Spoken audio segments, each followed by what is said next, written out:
Hi, this is Padre Beatrice Gale from RMC, the Protestant Chaplain. I welcome you today. We're talking about the story of Zacchaeus as found in the Gospel of Luke, chapter 19, verses 1 to 10. The story of Zacchaeus follows a bunch of parables about money, and now we've kind of got this really super rich character, the head tax man, Zacchaeus. And in the Gospel of Luke, we kind of know when we get up, when we're talking about wealthy characters, these are people that we're supposed to be suspicious of, and it's one of the reasons why Luke is using this character to tell us something about this Jesus, about who he is, and what kind of ministry he's here to embody. Right now, Jesus is on his way to Jerusalem. We know that at the end of the story, he's going to be killed, but Zacchaeus now is a part of this institution. He's the head tax man, and we're supposed to hate Zacchaeus because he got rich by stealing money, kind of. I mean, it's kind of a legalized stealing. The way that the taxes worked at that time was the tax collectors would collect the taxes for Rome, and then it was common practice, and the only way for them to make any money was to collect a proportion for themselves. And so Zacchaeus, as the head tax collector, would take some of those profits again and add a little more on for himself, and he got very wealthy doing this, and admits in the story that he has cheated, or he'll say that if I cheat, I'm going to pay back, and in fact I'm going to give away half my wealth to the poor. The crowd is unhappy about Jesus going to dine with Zacchaeus. So, as we heard in the story, Zacchaeus, wants to see Jesus. Jesus is coming by. He really wants to see him, but he's short, and because he's short, he can't see. So he climbs up a tree. Jesus spots him in the tree and says, "Hey, Zacchaeus, I'm coming to your house tonight for dinner." And everybody kind of is like, "What is up with this guy? Like, why would Jesus go eat with this guy? He must know what a crook he is. He must know how." How his life, how he makes his lifestyle and how he makes his living, honestly, is a way that makes us unhappy, that steals from us. And but this is part of Jesus's MO, is that he's really here to show us something, and that something is radical welcome. And I love this theme in Luke, this theme of radical welcome. And this really is one of the things that compels me about this character, Jesus. Because he's going to go dine with Zacchaeus, who's hated by everybody. So if Jesus finds going to dine with Zacchaeus acceptable, and Zacchaeus is a hated character, someone we know we're supposed to hate, then what does that say about Jesus and me? It means that even if I would find myself unacceptable, that Jesus says I am acceptable. And not only am I acceptable, he wants to come and break bread with me.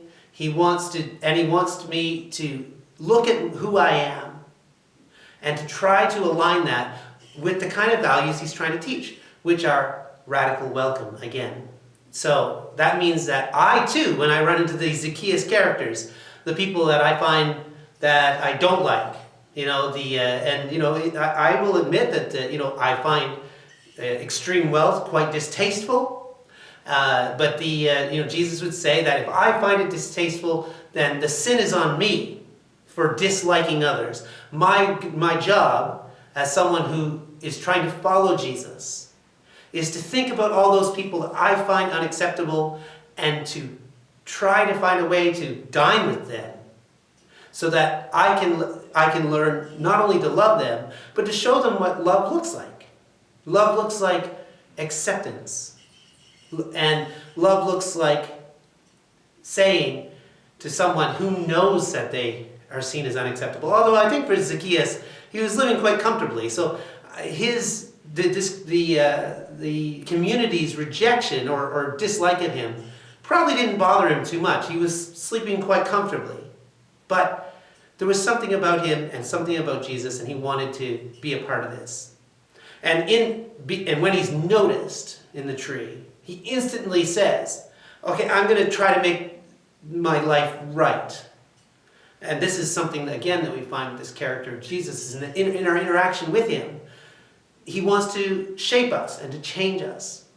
And when I say change, what I mean is to find that core being of who we are, which is who God sees.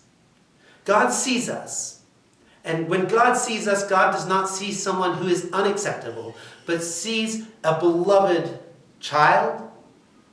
God sees a beloved creation and deeply desires for us to seek out each other and to share this radical love that comes from God.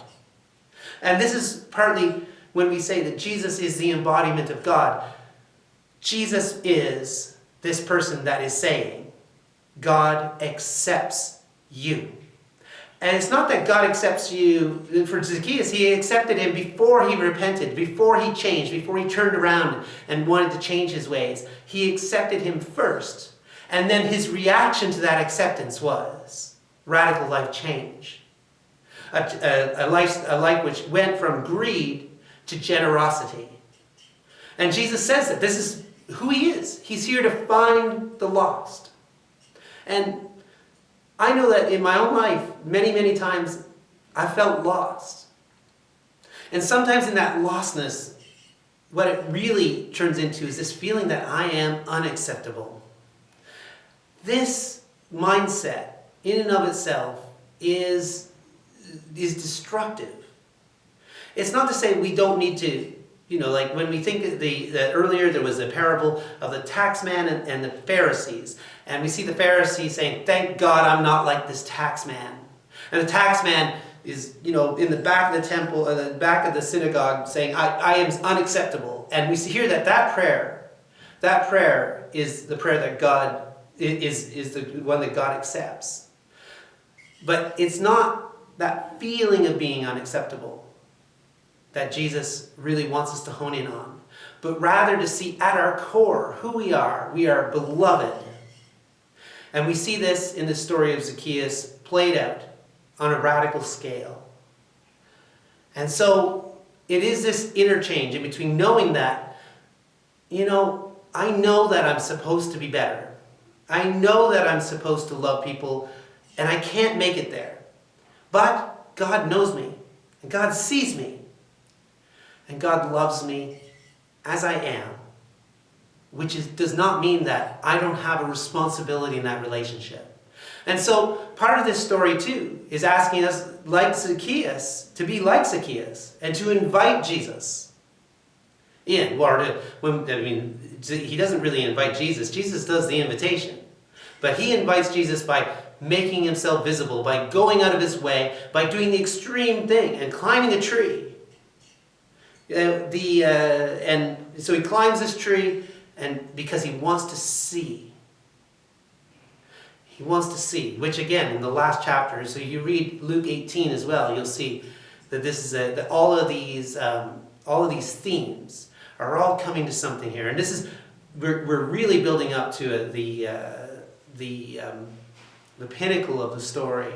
Although, before we get there, we're going to switch directions because we're going to end up in Advent. So over the next few weeks, I invite you to journey with me as we move toward the season of Advent. Right now we're in the season of Pentecost, which means it's a season of the Spirit, a season of discovery. And then we're going to move from that into the season of Advent. We have 4 weeks of that, and then we have Christmas. And what I want for you is to find the kind of peace that Zacchaeus is seeking in this story. And that peace is knowing who you are and finding that acceptance for yourself and in your spot in the larger scheme, the larger world. Anyway, take care, and I hope this message finds you well. See you.